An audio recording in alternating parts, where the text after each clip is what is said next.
So here we are back at Mr. Rotter's neighborhood. I didn't take much time off between the 4:30 and getting back on another project. Matter of fact, just a couple hours. Today I'm back on the Boat Anchor 350 project. I know I said in the original video that I had pulled this forward a few months, and well, I ended up just waiting on that camshaft to finish up that 430. And so this one, it's time. It's just due is now. So in the original video, I said that I was going to put it together. It's going to make a big block cry, and some of the viewers guessed it. I was going to turbocharge it, and then I alluded to the fact that I had an EFI system for a 350 Buick, and of course, you had more comments about oh, it's going to be a sniper, or it's an XFI, or whatever you want to call it. No, I actually had a multi-port fuel injection intake manifold made for a 350 Buick, and that's what we're going to be putting on this thing. It's about, I guess I had it made 10 years ago. There was a guy, he doesn't do it anymore. He does YouTube videos. It's Aaron at 6061.com. He's a metal fabricator, specifically like aircraft aluminum stuff. But he used to do intake manifold modifications. And he's the one that made it for me, and I haven't had an opportunity to put it on anything, so I figured now is the time. So I guess Friday I paid off the engine. Saturday, or actually, yeah, Friday was my first day from getting rid of the engine. It left on Thursday night, and so Saturday I worked all day on this block, and I got it somewhat cleaned up. Now I'm going through cleaning up bearings and stuff like that. It was the entire engine was coated in cosmoline, which is like an oil-based product. It's kind of more like a wax somewhat, but it's just some really thick oil-based product, and that does keep an engine for quite a long time. Unfortunately, 20 years is asking a lot of some cosmoline. So this thing had rusted in a few spots based on the humidity and the temperature. It finally got to it, and the cosmoline had run off the engine, leaving bare spots, and it caused some rust. So that's why I called it Project Boat Anchor. It looked pretty rough, but now it doesn't. So let me get the camera flipped around. I'll show you what's going on. There's a few things that the machine shop did 20 years ago that I was not keen on, specifically the main oil galley modifications that they did, but we'll work around it, and we'll make this thing pretty stout. So let me get this camera flipped around, and we'll get to work. All right, so here's our Boat Anchor 350 in a beautiful coat of Buick red. The rust somewhat gone. There's still a little bit, like this here is just flash rusting from where I washed the block. But you can see some down here in the cylinder, in the bore. It was pretty bad. It was locked up. I couldn't turn it over.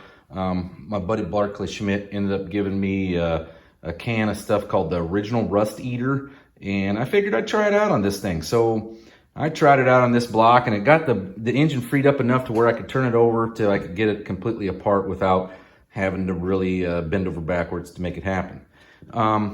Okay, so this is an earlier model Buick 350. The later models have these, they're just like the Buick 455s, where they have two little cast iron extensions up here that cover up water ports in the head that I like to call it kidney bean heads. I don't know what everybody else calls them. I'm sure there's some other name that everybody calls them by, but the ports in the head look like two kidney beans.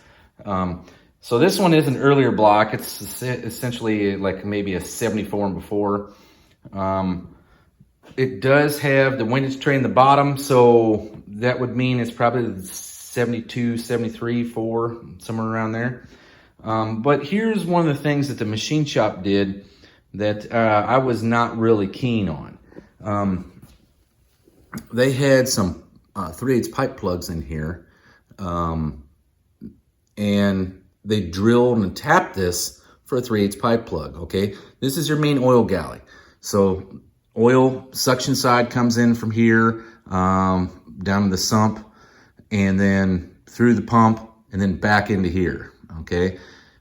there's a passage here on the side that's for your oil pressure sending unit that's drilled at an angle up through the feed line from the pump and goes to the #1 cam bearing here, okay?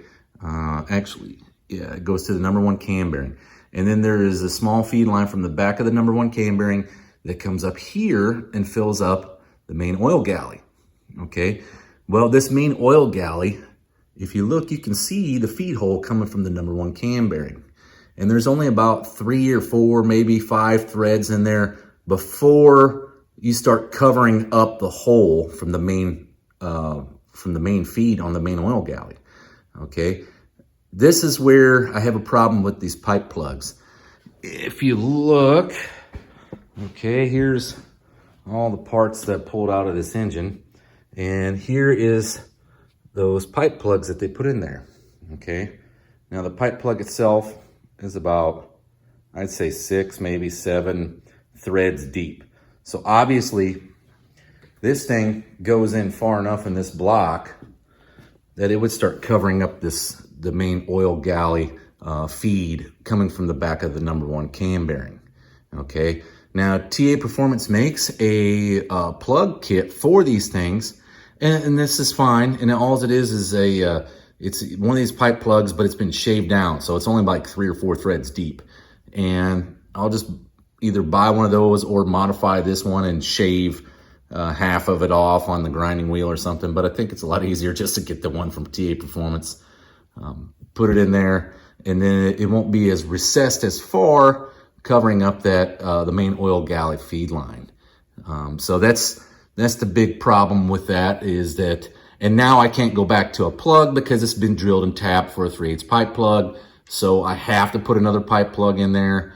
Not really much of an issue. It's just, it's not easy to get the pipe plugs to where they don't cover up that main feed line. Okay, it takes a little bit of finesse and work. And if you're lucky, I'll probably go in there and radius that turn, just so it has a little bit more room to eke by that pipe plug.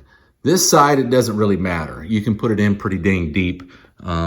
I don't know if you can see down in that hole well enough, but it's in there pretty far. It's like 6 or 7, maybe 10 threads in there, where you have your feed line coming from the back of the #1 cam bearing all the way here, right? So you can put the pipe plug in there and see the depth on it. Let's see if I can get this camera to focus, or I can get my arms to work. But yeah, you can see it actually has enough depth for you to put that in there. The other thing that I noticed, and it wasn't done by the machine shop, I've always assumed that these suction feed holes were 7/16, and then the feed line to the block was 7/16. Well, the feed line on the block is a 1/2 inch, and that's a 7/16 suction hole. So the best this thing can do is flow 7/16 worth of oil. And that's probably the issue when it comes to these things starving for oil, is that it can only flow so much through this to where the flow through here is starting to be decreased, because this is not large enough to feed the pump. So I've been kind of hemming and hawing about it for the past couple of days. I wanted to do a stock 350 Buick block with a turbo on it, but I think I'm going to have to open up this feed line. I am going to put a turbo on here. So the turbo requires oil. So that's just more demand for oil from the pump. And without having the proper amount of suction side to it, I think it's best that I just open this one up, and I'm going to at least go to this 1/2 inch size, maybe even 9/16, and then use a pickup from a V6 Buick. But I'd love your thoughts on it. I still have to hone the block. I got to re-hone it. I already cleaned all the rings up. They're in really good shape. And the bearings are in pretty good shape. I mean, it hasn't been ran, it's just put together. And so I'm using some kerosene here, and you can see that the kerosene is starting to turn brown. Now, I'm not using that Scotch-Brite there on my bearings. That's not what I do. I actually have some lint-free cloths that I use to clean the bearings off, but I did use the Scotch-Brite on the rings itself to get all of this, pretty much this mess of oil and penetrating oil and assembly lube, and then, you know, whatever's left of the cosmoline. The crank itself is in really good shape. It's been turned 10-10. The only problem is the snout was sticking out and it rusted like mad. So I'm going to try to clean that up with my rotary tool and a Scotch-Brite wheel. That's how I clean the block. It looks nice and clean here now on this surface, but I just use a Scotch-Brite, and I don't use a new one. I use an old ragged out POS, so that it doesn't take any real material off of the deck surface. It just polishes it up and cleans it. So I pretty much keep those Scotch-Brites for almost indefinitely. And it looks like there's a little marring there on the head surface. So I might have to hit that with a file and make sure it's low enough that it's smooth across the entire surface. So it looks like it might have got into something when they were moving it around into the CONEX box. And there's another one. But that's something I'll have to definitely look at, clean it up, get it nice and smooth. So other than that, though, that's what we got going on. The Boat Anchor 350 is coming along. Tell me what you want to hear. Tell me what you want to see. Tell me what you want it to do. I plan on using cheap parts. Bearings, rings, everything that was in it is going back in it. I'm just going to gap the rings to 26 thousandths instead of 18. And then that's that. Get it ready for some boost. So it's cast pistons, cast iron rings, and your standard Federal Mogul bearings that are 10 under.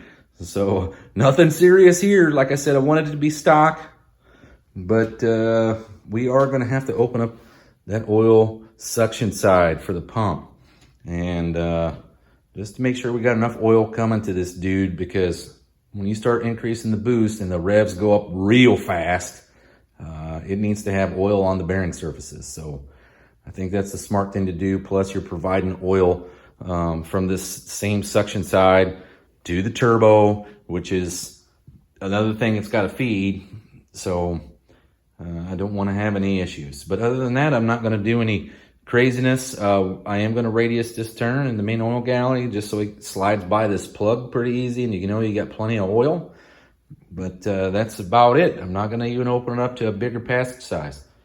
It's all under on the pressure side, so it should be fine. But all right, well, I guess I'll see you tomorrow.